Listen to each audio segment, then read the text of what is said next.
We will be discussing about geometric mean. Still an important concept about geometric sequence. So by definition, you have there the terms between any two non-successive terms in a geometric sequence are called geometric means. So to illustrate that, let us say you are given the geometric sequence 3, 12, 48, and 192. So if we are going to consider 3 and 192 our non-successive terms, we have two geometric means there, the 12 and 48. So our 12 is our first geometric mean, m sub 1. Our 48 is our second geometric mean, m sub 2. For number 2, you are given 5, negative 10, 20, negative 40, 80. If we are going to consider 5 and 80 our two non-successive terms, so we have 3 geometric means, negative 10, 20, negative 40. So here for number 3, we have only one, since there is only one term between 1 and 0.36, and that is 0.6. So that's what we call geometric means. So geometric mean does not necessarily mean that there is only one geometric mean there. So it can be more than one. Okay? By formula, if we are going to solve for geometric mean, so we have m stands for geometric mean is equal to the square root of the product of a and b. So our a and b there are our two non-successive terms. So if a and b are positive, so that's for formula number 1. So formula number 2, m is equal to negative the square root of the product of a and b if a and b are negative. So you should always remember that a and b there are the two non-successive terms. Let us try to have an activity. So say you're given, find the geometric mean between 3 and 12.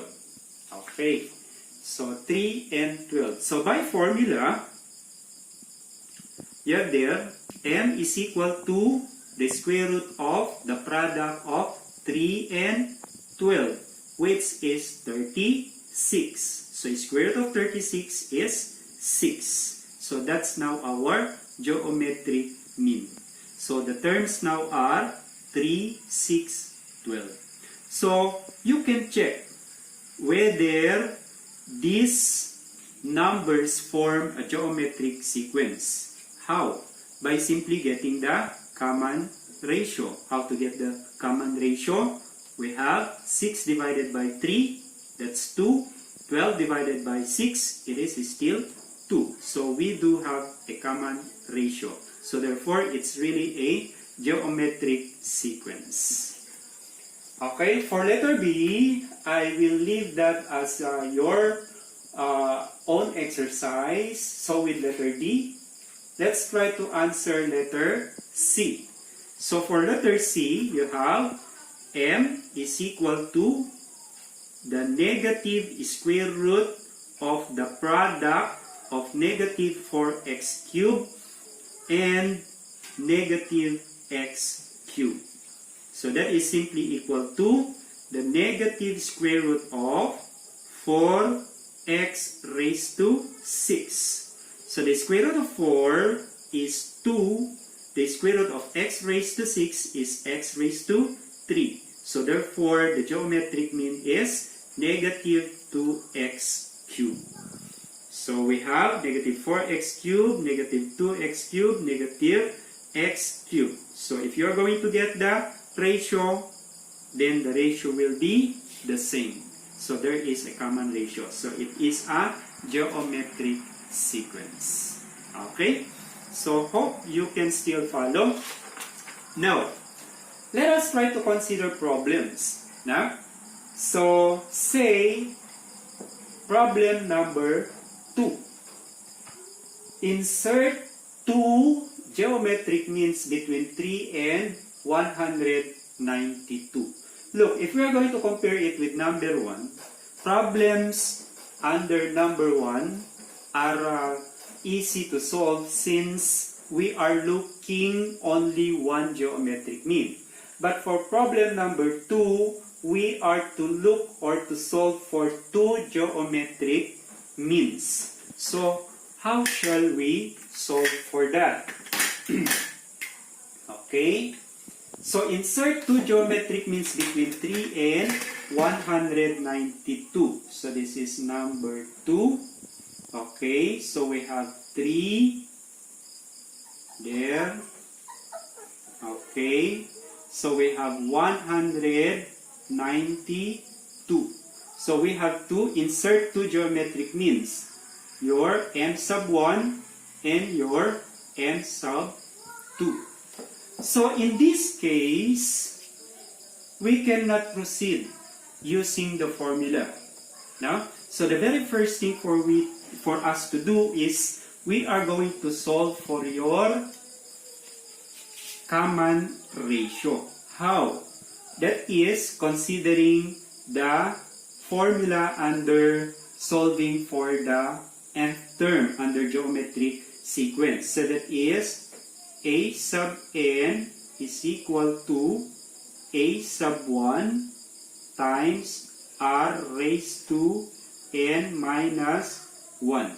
Wherein we know that our a sub n is the last term, our a sub 1 is the first term, and our n is the number of terms, and of course our r the common ratio. So a sub n, what is our last term here? So our last term here is 192. So this is our a sub n. So we have 192 equals a sub 1, the first term. So that is 3. Then we have r. What is n? Number of terms. Ilang terms meron ba dyan? Magkakaroon tayo ng 4. 1, 2, 3, 4. So 4 minus 1, that gives you 3. There. Then, divide both sides by 3. 3, cancel. So, ang natira doon, we have r raised to 3.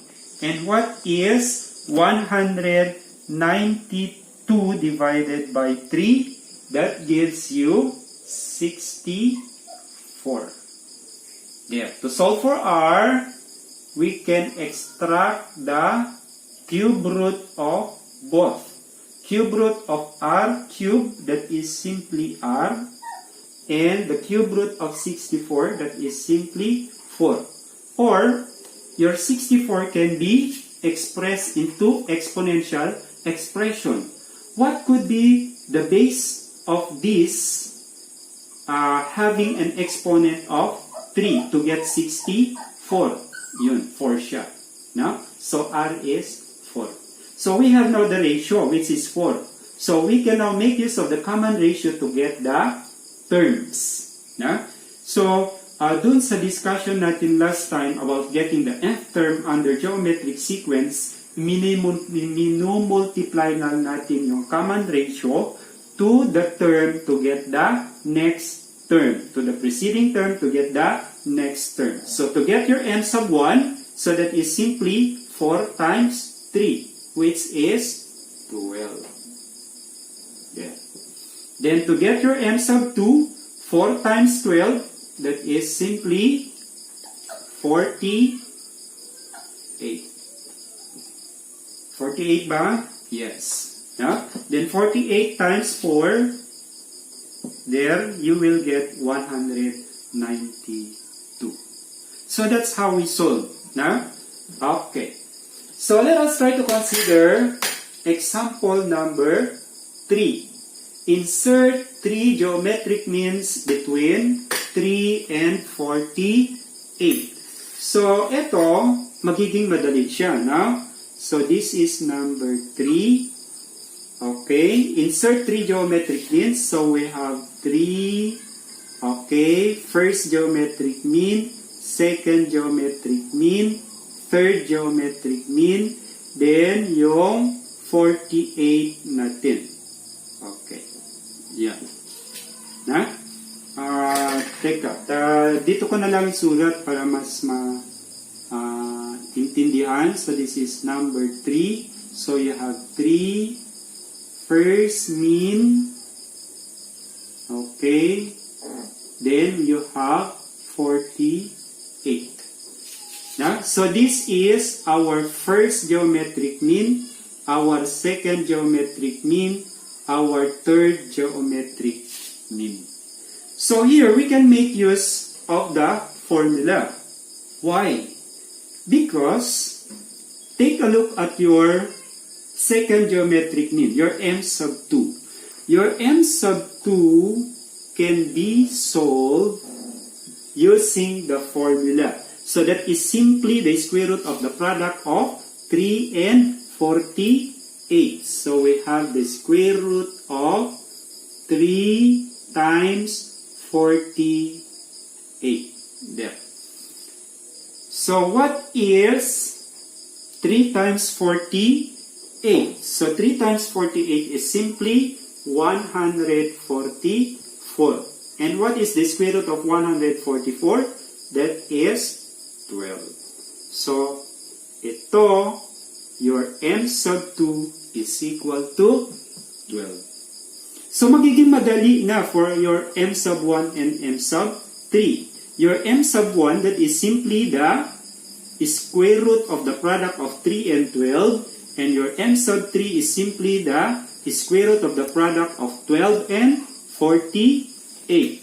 So we have m sub 1 now is equal to the square root of 3 times 12. What is 3 times 12? That is 36. So therefore, our m sub 1 is 6. Okay? So this is 6. So to get your m sub 3, now, you can make use of your common ratio na, even if you will not make use of the formula. What is your common ratio? 6 divided by 3, that is 2. So you will simply multiply your 2 to your 12 to get your m sub 3 or the third geometric mean. So 12 times 2, that is 24. There. So the three geometric means now between 3 and 48 are 6, 12, and 24. So, napakadali lang. It's so easy, na? So here, there are only two situations that you need to remember. That is inserting a geometric mean, a number of geometric mean which is odd, and inserting a number of geometric mean which is even. Na? So if it is odd,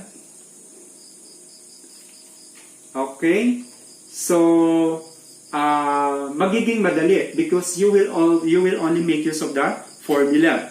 Pero kung even siya, just like our example number 2, na? So the very first thing for you to do for us to be able to solve for the geometric means, we are going to make use of the formula in solving for the nth term. From that formula, we can solve for the common ratio. So we are going to solve for the common ratio there. And with the use of your common ratio, then you will be able to solve for the geometric means. Okay guys, hope you did understand. Thank you. Hope you got a good time with me guys. And before leaving our channel, please do make comments, like and share, do subscribe, click the notification button for an automatic updates.